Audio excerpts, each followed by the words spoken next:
Welcome to the XY Advisor podcast. To join a global community of financial advisors sharing and learning with one another to drive the positive evolution of financial advice, head to xyadvisor.com.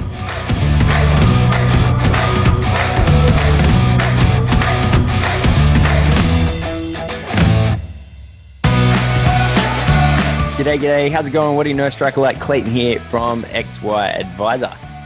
Today, we're talking, actually, there's a lot going on in the world, right? There's a big thing, COVID-19. And so one of the things that XY has been doing for a while is working from home. Was able to track down Matthew as the founder and CEO of Bonjoro. Mate, thanks for coming on. Hey, Clayton. Awesome to be here. Yeah, well, so you're big in video, right? And we're pretty big in video as well. We do a lot of stuff through an application called Marco Polo, which is like Slack, I guess, in a lot of ways, but maybe just more video. So you can pick what subject or group you converse in, and you go back and forth and talk about a particular subject. And if you change subjects, then you sort of move to another group.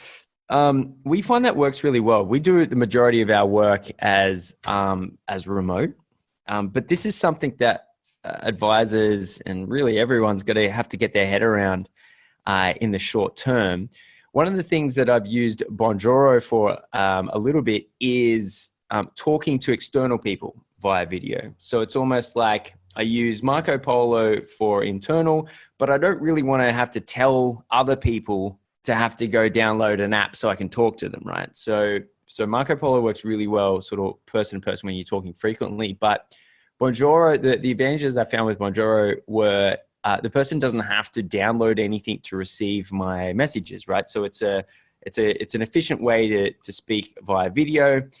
In a way that it puts no barriers in the way of the person I'm speaking to. So it's more of a B to C rather than an internal communications tool. Either way, a business has to handle a lot of communications, both internal and external. And because we're moving to this remote working situation, I would say at least for 1 month, potentially more. Maybe I'm being optimistic, but potentially it could be as much as till a bloody vaccine comes out, which could be in a couple of months. Regardless of all that, communication still needs to happen. We still need to kick this economy along, and no one wants their business to go down. So this is sort of like the first time in history where we've got a problem, which is we need to go and hide somewhere, but we've got the solution and the tools are at hand. And so it's so cool to have someone who's got a company that is part of my toolkit, and I'm sure many other toolkits, on how to solve this problem. So can we go into a little bit of where Bonjoro's, I guess, premise for existing came from? Like, what problem were you guys solving? And then do you think that you're going to start solving more problems for more people? Yeah, so where we kind of come from and why we exist. We kind of started off 3 years ago, so a little bit earlier in video, but we basically found that in especially transactions that are happening online or businesses that are going more online, as everyone's starting to scale, I think we've just started to lose the human touch with our customers a little bit. And this is not to all companies, but all companies have parts of the funnel that I think faces problems. So a very common one is leads, so inquiries coming in. People not walking to your shop anymore. They're inquiring online. And for many of us, having a human touch as part of the sales process, or as part of the customer process, is a key part to winning those customers over, enjoying those customers and them enjoying you, and then having those customers stay with you for life. Relationships are everything. And this is not just services or financial industries. This is everything from e-commerce to SaaS, like the industry that we're in. And some I think industries have lost this more than others, but what we found is that ultimately humans are social creatures. We've gone through this whole scale revolution over the last kind of 5 to 10 years, and in pursuit of scale we've dropped communication in its human form, which is kind of face to face. Now that video is coming back and technology is enabling that, and upload speeds are enabling that, putting your face back into the customer funnel, taking time in your day, which potentially only has to be a minute, to acknowledge customers, acknowledge leads, open the doors, drop the walls, get the transparency, show who you really are, invite customers in, and vice versa, they'll invite you in, is incredibly important to getting, to winning more customers and succeeding at your business. So, you look at the sign of the times now where everyone's starting to go remote work. We're talking a lot about how this impacts working with teams, using Slack, using Zoom, but it potentially impacts more how you work with customers. And a week or 2 weeks, fine. Like no big difference. We can all work around that. As you say, if this goes into, more than a month, and I'm an optimist. I think optimism is good here. If it goes further and longer, then we're going to hit points where like relationships will suffer. And the way to save those, I think, is to carry on as if you're having a coffee conversation. You can both grab coffees, you can jump on a call on Zoom, but also, making sure that you're putting yourself back into customers' lives as much as possible. I think, for leads, for customers, for inquiries, for customers who've been with you a year, even just reaching out and saying, hey, hope everything's okay. If you need help, let us know. And doing that in person rather than through email. And by the way, like email, it can absolutely be in person, but it's kind of hard to know if emails are legit or automated. Video, like right now, this might change, but you can't fake it. If it's you doing a video in your kitchen with your kids running around, everyone's like, yeah, this is the guy, or the girl. Yeah, that's a really good point. I would say, and one of the things that you touched on, which was, and the way that I put it is, people like to know that you've wasted some of your time on them. And so that's why I say an email blast is so ineffective, is because everyone has sent an automated email at this stage. Like if you haven't sent an automated email, then you either have staff that do it for you, or you just don't know how to turn on a computer. I mean, every single person knows when they receive that sort of spam email, that mass blast email, that there's been no thought and effort into the recipient. And to the point where I think we've got an automatic filtering system in our heads when we look at our inbox, right? So, we've got our sort of spam filters and all that thing, and whatever gets through, I think we sort of look at it, and if the way that I like to talk about it, because I've thought about it quite a bit, if I feel like this wasn't written for me, then I'm not reading it. And then one day I sort of sat down and I was like, well, why is that? Like, what happens if the information is really important to me? Like, why aren't I reading it? And then I thought, well, it's because if the person hasn't written it specifically for me, then even if it's important, then I'm going to have to do the work to pull the context into why it's important for me. So I'm going to have to work anyway.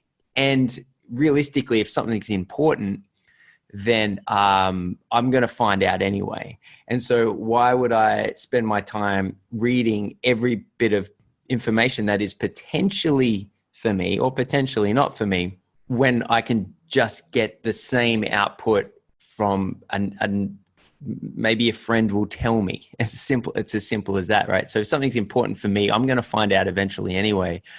And realistically, it comes down to, if I click into my emails and I think it's not written specifically for me, I'm binning it. If I see the same one twice, I may unsubscribe. After unsubscribing, if I see it again, I'm just going to filter it to block via my email, so nothing from that company or from that domain will ever get to my inbox again. And that's just a necessity of modern day life. That is like a life management skill. They should teach that in schools this day, like how to make sure that you stay on top of your email. And so this idea that spending individual time on individual people is a valuable commodity, I fully agree with. Like we've really built XY on that premise that the individual interaction is far more important than speaking to many people at once. And it's crazy that other companies just haven't figured this out yet. Like they a lot of companies can talk about the inefficiencies of sending blast emails, but they don't know what the solution is. And I find it almost hilarious. Like I've talked to, because we work with a lot of brands and they talk with a lot of advisors. And I remember saying to them once, well, how many advisors are on your list? And they're like, maybe, a couple of hundred. I said, even if all you did was send them each an individual email, that would probably improve your hit rate by a couple of multiples. I'm not saying you're going to get everyone, but simply by personalizing things is such a better way to communicate. And then video, the thing that I love about video is it's actually a lot quicker than email. And it's actually confirmed to be specifically for the individual. And so in as far as video is quickly becoming the main form of media that we deal with online, I think it was a couple of years ago, it was like Facebook or Instagram. One of them said, 80% of the content that we consume online shortly will be video. And so people are expecting it. You're able to sort of hit those important things, making it specifically for that person. You're spending your time thinking about them as you're sending the message. So all of those things combined for me to suggest that I think the premise for your product makes a hell of a lot of sense. Do you think now that we are sort of locked behind, our gilded cages of our lovely houses, do you think that there's a chance that people are going to start realizing this quicker at a more rapid rate than before all this happened? Well, like they have to. You see diminishing returns, you get left behind or you catch up. One of the pushbacks we have often is people go, well, I don't have the time to send a video to an individual customer. I say, at what point did your value of your time go up to thousands of dollars, a minute or an hour? Like, when did this happen? So we've been a bit ruined where we go, I don't know, I can't possibly talk to customers anymore. It's like, hang on, yeah. So if by spending a minute sending a video or writing an email to a customer doubles the chance of that customer converting and they stay with you for 5 years, are you telling me that's not worth your time? Like, are you kidding me? It's absolutely it's worth your time more than anything else you're going to do today. I think we need to reassess, like, how much is that time really worth? And if it, be smart, work from dollars and go backwards. If you have to spend an hour to get one client that stays with you for 5 years, still worth your time. If you have to spend a day, probably still worth your time. And if you do this every single work out what makes sense. Look, connecting with customers now. I think this is an opportunity. I think what's going to be wonderful about it is, the whole point of that video is that it's very transparent. You're opening yourself to your customers. Like I said, doing the videos in your house with your kids and stuff. I wasn't joking there. Now's an excuse to do that. So large corporate brand, if you're in there in a suit and tie, maybe this is a time when if you do a video, you're not in your suit and tie, people absolutely understand, like, more than ever. And then what happens is you do that and people are like, oh, look, Jeff or Jenny, like, they're people like me. They're a mum, they're a dad like me. They're someone who goes out to the coffee shop like me. They live in, Hornsby like I do. And suddenly this is how you make connections with other people. You have points that you resonate around, and so the quicker you can find a common thread for both of you, and I can tell you it's going to be way quicker if you're not in the office in a suit and tie. The quicker you'll probably build that relationship, the more trust you'll probably have, and then the more reciprocation you'll get, where the client will give you their trust, they'll open up, and as long as you can deliver on your service or your products, that's how you win and compete. Absolutely. Because you and your team, you guys are mostly remote workers as well, right? So you guys don't really go to an office every day? So we're in 6 countries. I think we're 6 countries and 6 continents. We allow a team to go to co-working spaces. So right. For sanity purposes, some of us, myself included, are extroverts. So we love the energy. Other parts of the team are introverts. They don't need it as much. So I think we tend to work, like, we have a co-working space here in Sydney. We have one in London. The guys in Manila sometimes use it. The guys in the States don't. The guys in Poland don't. The guys in South Africa don't. The vast majority of the team probably don't go into an office at all now. Yeah, right. Yeah. So, yeah. It's because at certain points in my career, I've I've worked in many different environments, and one of them was I worked from home. I'm an introvert, which means I'm very comfortable like doing podcasts, but I always when I get asked to like do a public speech, like speaking at an event, I go, oh no. I always find an excuse to say no. So I'm like relatively introverted, and then I worked out of home. This is a few years ago. I did like a 6-month stint every day out of home, and I thought I was going to love it. But even after 6 months, I sort of got ground down into, realizing that I needed to, even if I was having like 1 or 2 meetings out and about, it wasn't too bad. But I think even, anything that's overwhelmingly consistent, I think is kind of like a dangerous place to be in. Although you do get more work done. That's the crazy thing about working from home is I do anyway. I probably get more work done being at home, not being interrupted by, Andrew Rocks. So, he's always got something interesting to say. But sometimes I'm like, hey man, I'm trying to get some work done here. It's like, I think one thing to be aware of though, is that different personalities work differently. So the way I understand extrovert introvert, I think it's probably the best way to kind of look at it is it's about where you get your energy from. Yes. It's not whether you're loud or quiet, whether you like getting on stage or not. What that means, so for me, I'm on every scale, I probably align very well with Rock, 'cause I'm 100% extrovert. Yeah. But all that means is that I, like a vampire, feed off other people's energy. So I can sit in a coffee shop and I'll have a lot more energy than I will do in a room on my own. Now, I don't have to talk to people, interestingly. I just have to have that energy around me. And what it does is it gets my brain going. I'll also have to stop more. I can't do a 6-hour piece of work. I can work for a couple of hours max, and then I have to break and talk to somebody. Yeah. Now, so understanding how you work around that. Now, obviously working from home, if you're that way inclined, is a learning experience. And the way that we do it is that I'll hop on calls throughout the day with other team members in my area. Now, if I look at take my CTO, Simon, who works remote down in Wollongong, like he's very much an extrovert. His energy comes from internal. So he, like you said, gets, with other people in the room, he'll get a lot of work done on his own, and he can go for like hours and hours just fine. He still loves people. He still, like, again, like it's a sliding scale. He still loves people. He still likes to connect. So we still take time to talk. Yeah. But he gets more work done than we did in the office, because people like me would be the ones who'd be talking to him. Yeah. Yeah.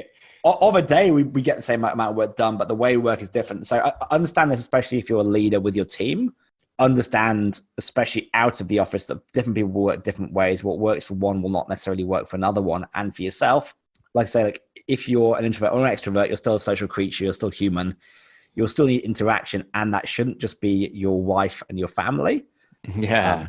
You need other people to kind of to keep you kind of going. And I think, if we are on lockdown, then get on video calls. Like a video call does not have to be a meeting. Just because you're turning on Zoom, just because you're clicking that one button, does not then commit you to 30 minutes minimum. It could be literally a 30-second. Hey, what about this? Okay, cool, thanks. Yeah. That's a learned process and a way of working. It's actually quite hard to get your head around, because it's changing the way that we fundamentally. You have to press a button before you talk, but it's far better than the alternative of, writing paragraphs and paragraphs on email or Slack. Oh yeah. Because a huge portion of communication is the nonverbal piece, and so communicating something. Yeah, people can get annoyed with each other pretty quickly over written for whatever reason, but I tend to find that people stay in better spirits when they catch up face to face. Like we do a meeting every Tuesday at 7 a.m. and we try to get as many of the team there as possible, and it doesn't really serve too much more of a purpose other than making sure that everyone is in the same room at the same time, and it's a bit of a cadence for us. And so this Tuesday was the first Tuesday we've had, our regular meeting, while at the same time being in isolation.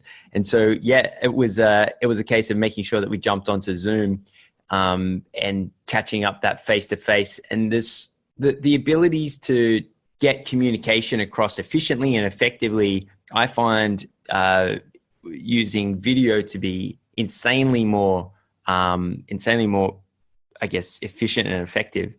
Sometimes what gets missed in videos is the ability to upload a file. So do you have any suggestions around, let's say we're discussing a piece of work. Let's say we're in the same team and I say, hey boss, like I need you to check this thing out and let me know. Would you just accompany that with an email, or would you upload that file to Zoom, for example, or how would you accompany the file uploading with the conversation? Honestly, just use Slack. Yeah. Okay. So like we use Slack. I know a lot of financial advisors that use Slack as well. Look, while I'm talking, like, so let's say you're my team, we're talking right now, we'll be pinging stuff to each other on Slack as we're talking. Slack has an inbuilt video tool as well. So if you don't want to, Zoom's free, obviously, for most one-to-one calls. You can use Slack as well. They have a video tool. Just use that. And obviously the thing there as well is that you have an easy access history for files. You can research, you can go and find them 2 months later.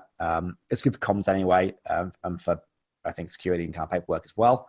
Email, inboxing, deleting, a little bit harder. That's my suggestion, I think. Or an alternative. There are Slack alternatives you can use. Yes. Actually, some of because all of this got sort of heaped upon planners very quickly, and a lot of them have not used Slack before. So we just went out and said, hey, look, we've actually, like, our online platform does all this stuff. We can repurpose it and sort of squirrel you away a little piece to yourself to use. And there's a bunch of advisors that pick that up. So yeah, I would say if you're very familiar with Slack, it's definitely a very good tool. Otherwise, just reach out to us. When should one use video in client acquisition? So let's go back from chatting internally and speak about client acquisition for a second. Let's say I'd love to hear it from the Papa Bear himself, because I tell you what's hilarious with that title, the Papa Bear, is because we've all gone into quarantine. XY's had to figure out what we're doing with our tour of events. Typically we do like 6 at a time, and we were in the process of booking it, and we've had to change it to something like to a digital event. And then someone sent me, this is pretty funny. Someone sent me an example of what a digital event would look like. And then so as I'm scrolling through this digital event, I see the words Papa Bear, and I'm like, what? And then I scroll back here, and it was you. You were like one of the guest speakers at this digital event. And I was cracking out because I'm like, I got a podcast booked in with this guy. So I just, that whole story was basically how cool's the name Papa Bear. And for anyone that doesn't know why, I assume it's because your logo is a bear. Is that why? Yeah, it's brand and culture. The bear started as a logo. It's got stage now. Like, anyone joins the team, we get them to design their own custom bear suit. We send bear suits to clients' kids. No way. At certain stages. So like, it's become a thing that people find pretty hilarious. So we're like, look, we'll just go all in.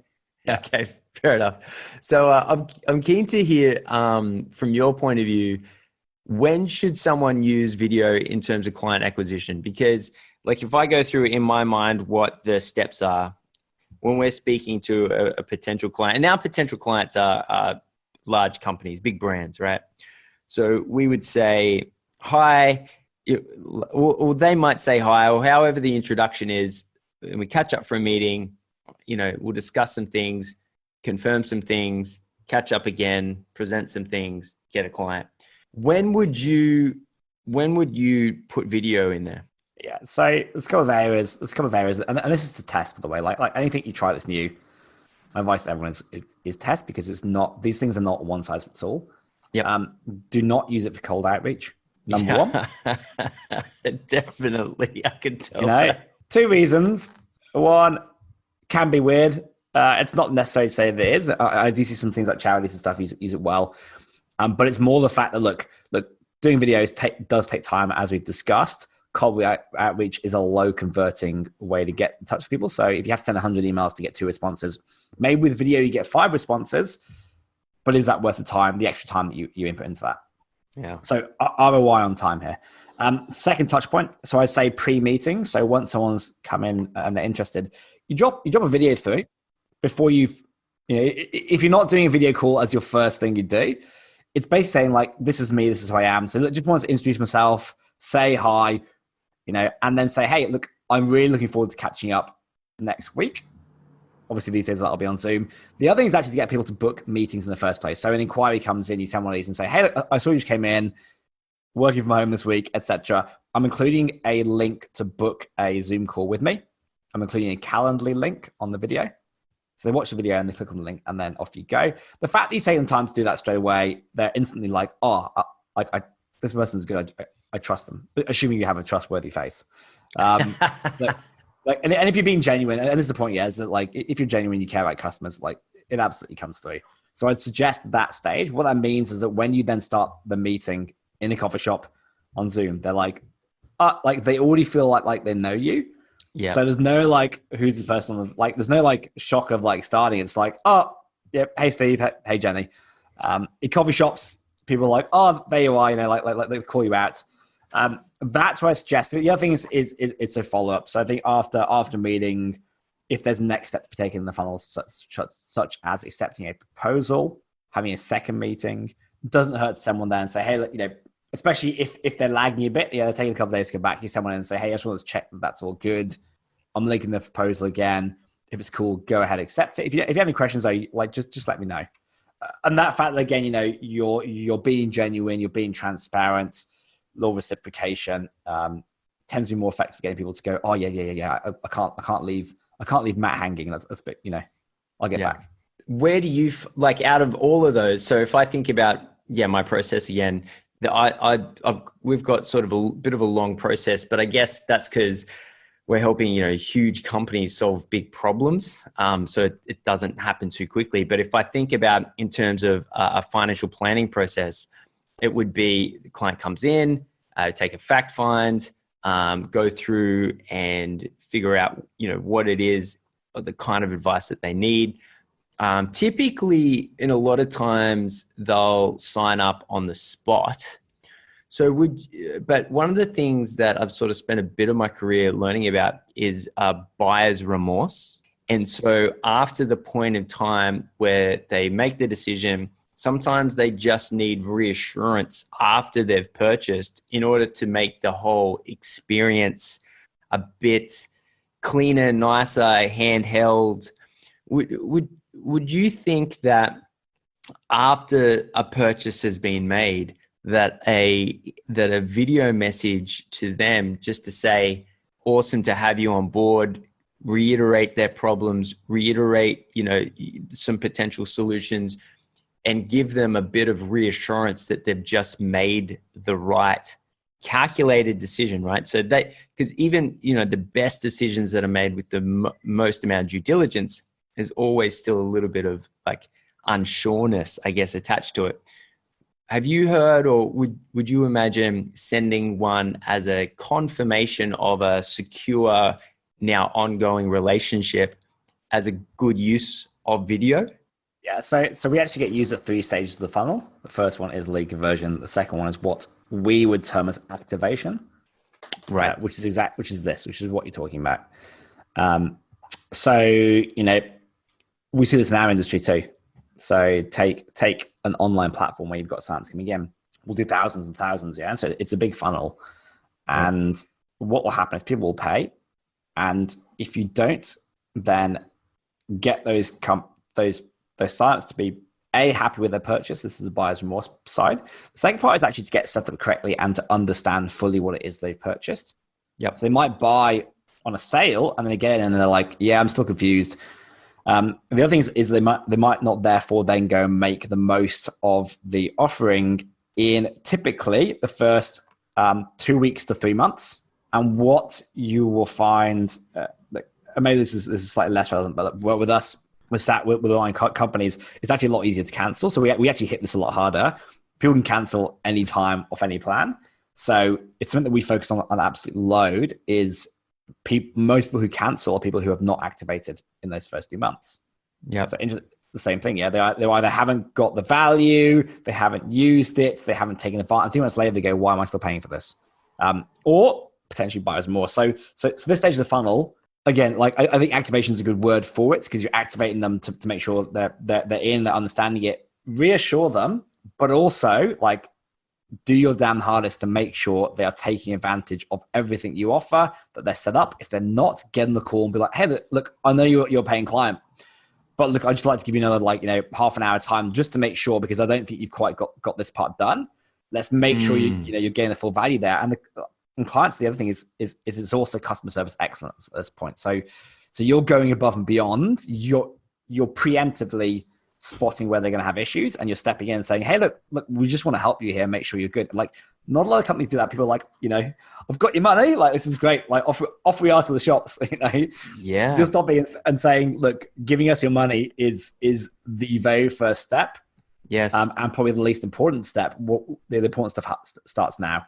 Yeah, I remember there's a company called Humanitix, and basically it's a joint project, I think, by Atlassian, the Aussie boys, and yeah. So basically just replacing Eventbrite with another Eventbrite, but this time the money goes to lovely initiatives.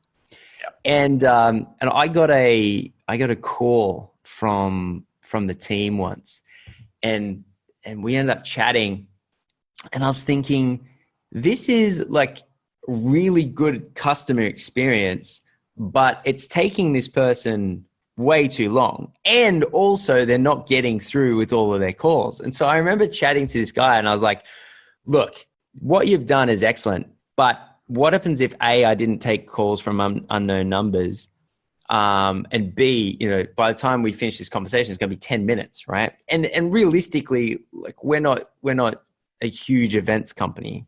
We'll do maybe like 10 a year, but at the same time, our tickets are pretty low cost, so they're not making much revenue on it.